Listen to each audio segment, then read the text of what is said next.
is not one woman on this panel, and I almost walked out just on the strength of that. But the only reason why I didn't is because that is a systemic issue here in Congress and often for people who come before this committee. And if you don't have one woman in a position of leadership and authority that should be there, then that is also a problem. It is totally absurd how a mostly white and male Republican Party is so aggressive with how they want to ban abortion.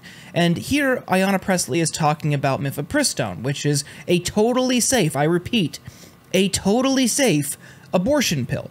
It is a very commonly used abortion medication. I have a teenage daughter, and we like to play a game called Two Truths and a Lie. So if you'll indulge me, we're going to do some variation of that right now. I want to use my platform to clarify some of this disinformation by playing a game called Fact or Fiction. Dr. Caleb, I'll say a statement, and you'll reply with just one word, stating if it is fact or fiction. Let's start with this.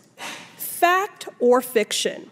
The FDA conducted a rigorous review of extensive research on mifepristone. Correct, that's a fact. Mifepristone has been on the market for almost 24 years, and more than 100 studies have affirmed its safety since. It's approved by the FDA, people have used it for years. It is not risky by any means, but Republicans still, in their quest to control women's bodies, have sought to ban it. Now, 14 states in the United States have banned mifepristone. Despite not having any real justification, the FDA says it's safe, but, as she points out, judges, Republican judges, and in many cases Trump-appointed judges, have said, no, I don't think so. I'll make your health decisions for you. Fact or fiction? Judges know better than public health experts if medication abortion is safe. Because the Supreme Court is currently adjudicating a case that involves it. But I am on record, and so are all of us, that it would be bad for the entire system of drug development and availability of medications in the United States if judges begin overruling the FDA as a matter of routine. Thank you. So that's fiction. The FDA, not the courts, determines the safety of drugs. Is that the system we want to live in? Is that a system that we want to continue to further, where unelected judges can just determine what medicines you can and can't take for your own health questions, your own health issues? But the thing is, they never really apply that same standard when it comes to drugs affecting men or male problems. You don't see judges out there saying, well, you know what? They shouldn't sell Viagra in Colorado. They shouldn't sell Cialis in New York. Of course not, because that's ridiculous, because a judge shouldn't be making those decisions, but because Republicans have made controlling women's bodies and thus abortion part of their platform, these judges are just doing the party's work. Fact or fiction? Mifepristone is a form of medication abortion is safe and effective. Fact. Correct, that's fact. Research shows that less than 1% of patients experience serious side effects, posing fewer risks even than Advil or Tylenol. The facts are adding up. Mifepristone is a safe, effective, and routine form of healthcare that remains necessary and legal across the nation. Now, this may be a game for today's hearing, but unlike Republicans, I have no interest in playing games with people's lives.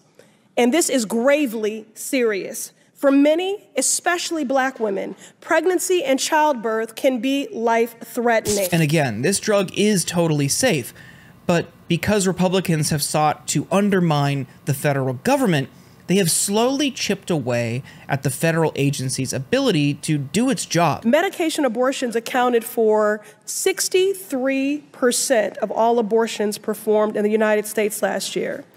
If mifepristone is pulled from the market, access to routine medical care would be jeopardized for people across the country.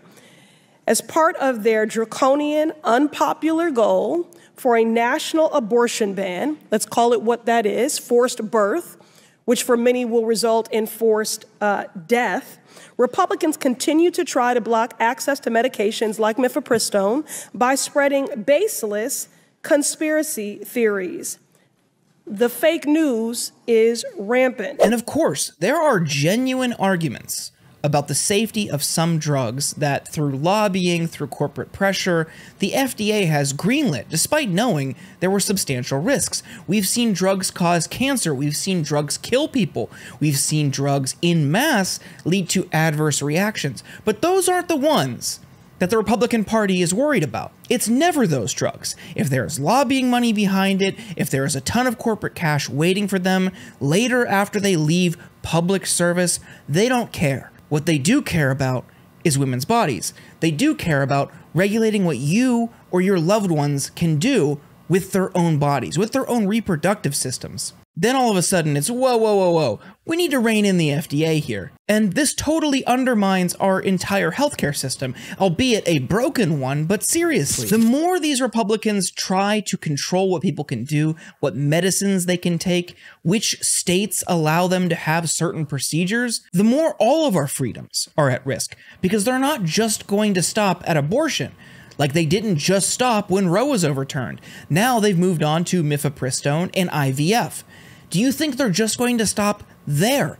Of course not. Now, I know this is a shock to the far-right extremist old white men making these decisions, but there are hundreds of reasons why someone might want or need to terminate a pregnancy with medication abortion, and policymakers and judges should not be the ones making decisions for them.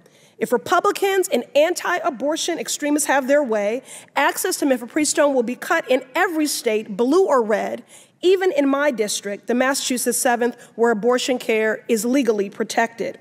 Since I've been elected to Congress, I've been proud to lead the Abortion Rights and Access Task Force under our pro-choice caucus, fighting alongside my colleagues for mifepristone access.